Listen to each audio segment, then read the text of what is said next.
So, this is Castlevania Lords of Shadow. It is an alternate universe, reboot, whatever you want to call it, an action game, published by Konami and developed by Mercury Steam. Rather infamously, Hideo Kojima was also kind of involved in it. Only kinda? Yeah, a little bit, yeah. Konami kind of oversold his role in that in the marketing. This is the Ultimate Edition, the special edition that came out for PC, which is actually a really good port. It looks good. So this is not connected to any other Castlevania game. I kind of liken it to... It's like the comic book movie version of Castlevania, where it tells its own story, but it still has little, winks and nods to its source material. It's also a pretty good action game. Nice. So we're expecting a spectacle combat here. Yeah. Beautiful. It also has a combat display. It allows you to turn certain aspects of the HUD on or off. Nice. And I also really like the storybook motif it has for its main menu. We'll be seeing that a lot. As you can see, here's the incredibly complex graphics options for the menu.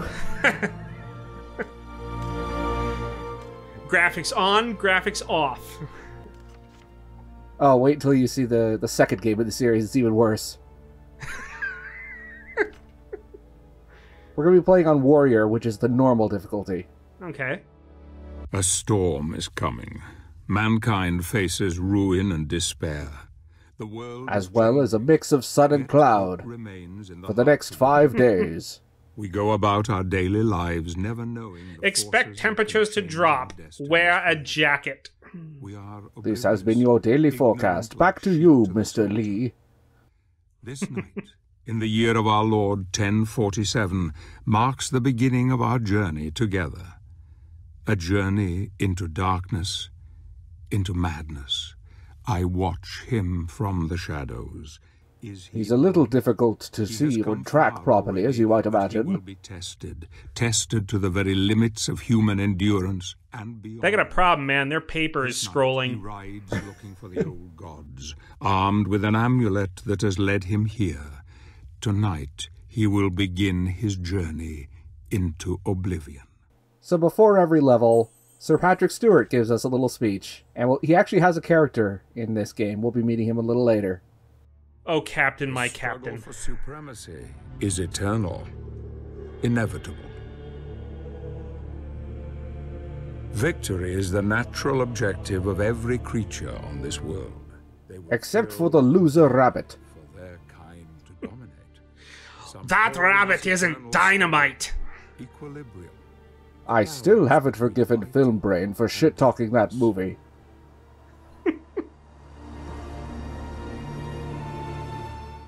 In all seriousness, I could listen to him read the phone book and I would be okay with it. So, just to be clear to some people who may have realized that this is playing in 30 frames per second, this is actually an FMV.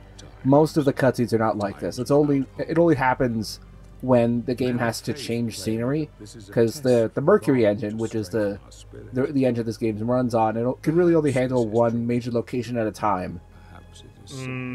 So if it has to change scenery, it has to hide loading times essentially by going to a pre-rendered cutscene. They've got opening a door between rooms beat.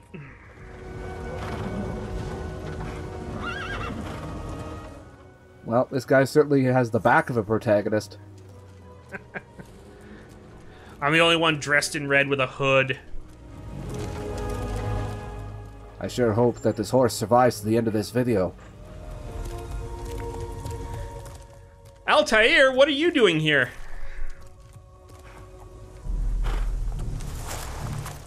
Please excuse me.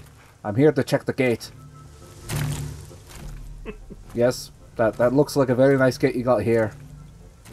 It's nice and sturdy. It's made out of wood. It's 20 feet tall. I'm gonna have to drill this cross through it just to make sure.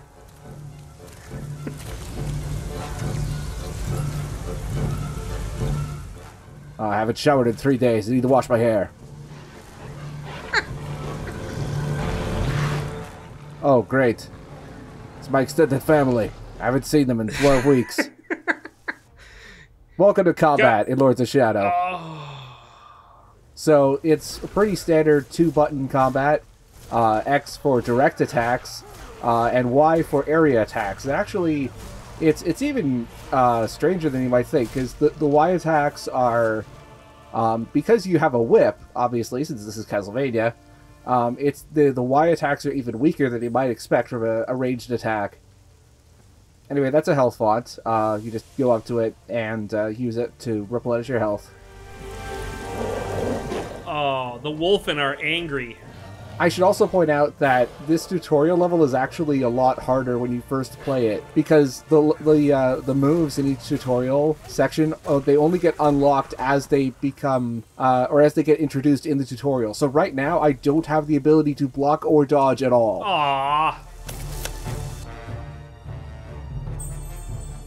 And of course, it wouldn't be a Castlevania game without a sub-weapon. Right now we have daggers. And unlike every other Castlevania game, daggers are actually useful. Finally, the buff we've asked for. So, when you're fighting Lycans, which are... there are actual enemies called werewolves. These are Lycans. They're mini werewolves.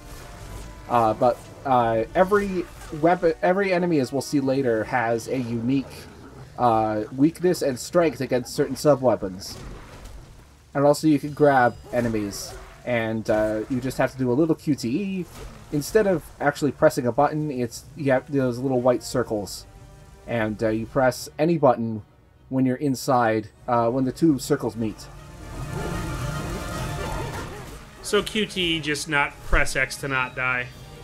Press any button to not die as long as the two circles are inside each other. Beautiful. When you replay this level, because the game strongly encourages replaying levels, thankfully this whole tutorial experience only comes up the first time you play through this level. And it's just like a standard wave-based sequence when you replay it. Seems fair. So the travel book has several different uses. Right now, we're going to use it to buy a new move. First of all, I absolutely love these little illustrations that show off what the different moves do. Oh, that is cool. So those are the two different launcher moves. Jump Assault and Rising Assault. But we're going to buy the Guillotine, which is, like, I guess like the drive for Dante. The equivalent of that. It's actually a really useful move. And later on, we'll be able to get an upgrade for the Guillotine that makes it even more useful. But right now, we only have 25 XP. So that's all we can buy for now. The others are like in the hundreds and thousands of XP. The Guillotine's still pretty good. Dear Diary, today I killed some Wolfen.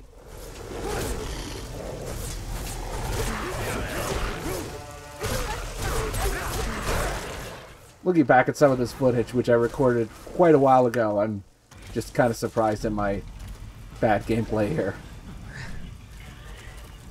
The great thing about spectacle combat games is even if the gameplay is bad, it makes you feel really powerful and everything is really visceral.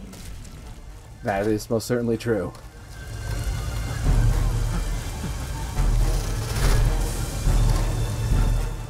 Gabriel looks very confused during this scene. I think he just has a really bad sense of peripheral vision. Call the dog catcher. We're gonna need a really big dog catcher. We're gonna have to call Paul Bunyan. Or whatever the equivalent was in Europe in the 11th century. So that was what I did there before getting my face clawed was a perfect parry, and I also dodged the attack. These mechanics are coming way too fast for us to keep up. But yeah, there was a perfect parry, which you can reflect attacks back. And there are also unblockable attacks in this game, which you have to dodge. They usually have a visual tell. So they were at least fair about that. Yeah, and of course, most bosses have a finishing move. This one's pretty easy. This warg gets a little overconfident. Just drive a stake right through his heart. Oh, puppy. We're so sorry. Not really. Not for this puppy, no.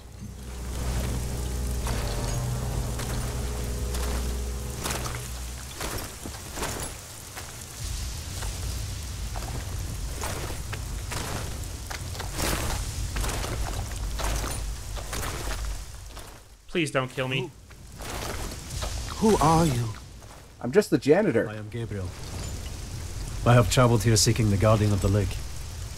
You are from the Order? They sent you? Do not base your quest How do on I find floozies with swords and lakes. He will find you. In the forest. That's not a man, that's a necklace.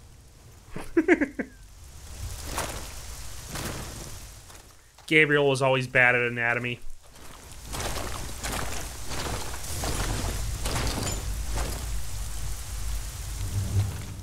Well, I hope I could just write this horse off as a business expense. The Order won't mind. Only the part of the horse that was used for business. Mission complete! And I like how at the end of every mission, the last frame of the cutscene is enshrined as a little drawing in the corner of the storybook there. It's a nice touch. Beautifully illustrated as well. Yeah, it's really well done. And it's not an illustration, it's actually dynamically post-processed. So this is the world map, we go back to any level we want, and I was showing off the trials as well. I'll have to get to those later. I follow him into the old forest, watching him from afar. He is strong indeed. The one God comes to drive out the many. Maybe I just haven't been reading the right kind of fantasy, but it seems really weird to see a religious order that is, devoutly worshipping a Judeo-Christian god in a world that is also has, like, orcs, wolves, and goblins running around. But rest will not come easy. I honestly can't think of any other fantasy setting that does that off the top of my head. And I am sure that someone else in the thread will yell at us and provide at least 20 examples. So don't say Tolkien, guys, because this isn't Tolkien. Will use the old hunting path. Long has it been in disuse, but for now, he dreams. I presume. I mean, I can't see into his mind. I'm not God or anything.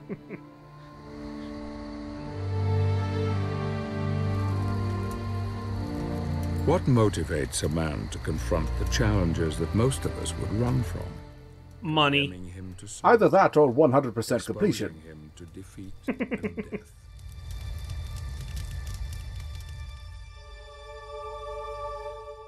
The only thing driving us to finish the games are platinum trophies. Is love. Love of money. So powerful that all And platinum. reason becomes blind to it. Blind to all things, even the truth.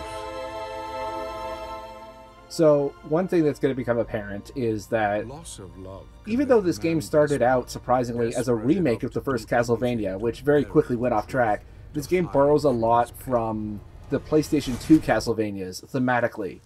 And losses of loved ones is a theme that comes up a lot in Lords of Shadow. Kind of a common thread in some of the series, although... The PS2 ones really nail that home. Yeah. Oh, also there's a horse. I hear you seek the Guardian of the Lake. I will take you to him, but we must be quick. I'm not the Guardian of the Lake, by the way. I promise. I'm a horse, after all. I can barely swim. Hi-ho, Kratos! Pay no attention to those strange markings. I'm definitely not the Guardian of the Lake, no matter what. Doesn't matter what those villagers told you. So, this is an auto-scrolling section, which is actually kind of fun.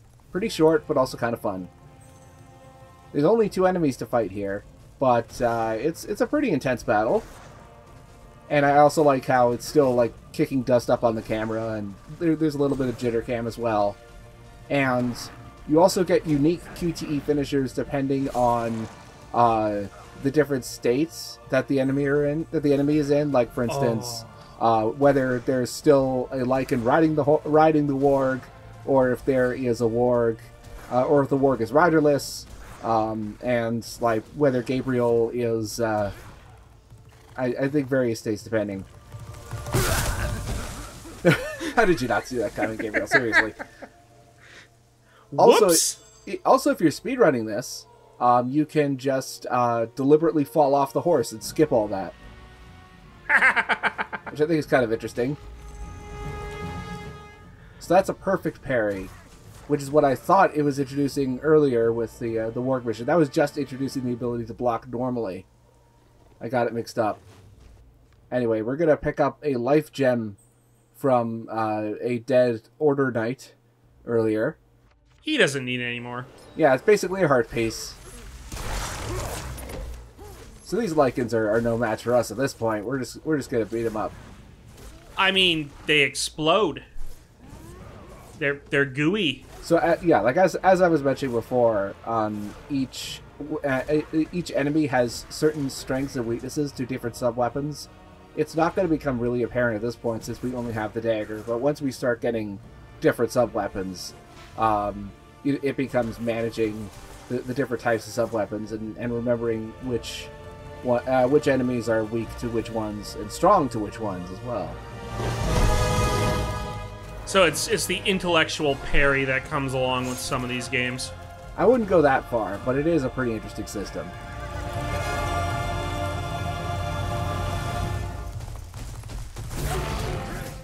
Oh god, we're back on Endor again. And the Ewoks are pissed. This oh, here's another one. So that's the QTE that you can deliberately fail to skip this whole section if you're speedrunning it. And it straight up skips the section. It doesn't, like, make you start it over. It's just, it's done. Yep. You get one shot at it and fail if you screw it up. Very forgiving early on. Oh yeah, this game gets less forgiving for, let's just say, fake difficulty reasons in later parts of the game. Okay, so it's a Castlevania game. Oh yeah, it is definitely a Castlevania game in that regard. Oh, it's you again. How many of you are there? One thing you want to make sure, especially when you're fighting wargs in the early game, is you want to make sure you stay on the ground, because while Gabriel is pretty badass, he has a critical weakness. He cannot block or dodge in midair. So not the legendary Son of Sparta. He's pretty close, and he gets a lot of items and weapons later on that will certainly make him a walking tank. But he does not. He's more of a little Mac. He's got a great ground game.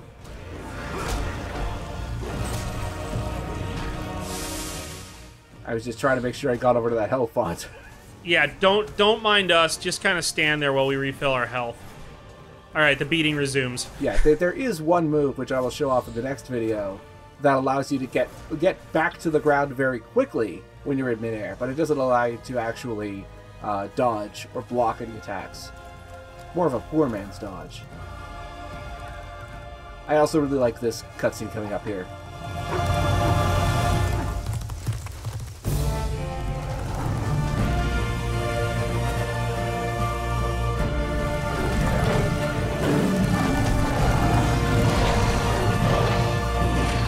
I can travel no further. You will find what you seek ahead. For some reason, this really reminds me of the intro to Ride to Hell Retribution. Maybe it's just because of the slow motion jump and the way that it's framed. I don't know. This not going any further thing seems kind of arbitrary.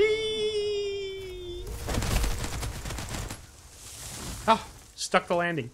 Well, at least he made it further than aggro.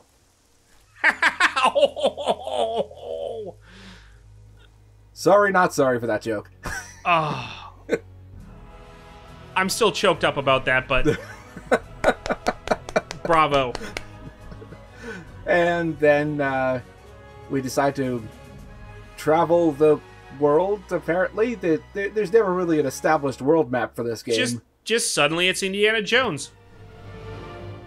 So there we go. Those are the first 2 missions. Chapter 1 doesn't really it only has one like traditional action adventure level, which we'll be seeing in the next video. The rest of it is just sort of getting the player used to the idea of the variety of the gameplay. Also, we bought a new move, the spinning chain. We'll be seeing that in the next video, in the Dead Bog. I have to admit, their world dump in the first level is pretty good. Like, it's got a really good hook to it.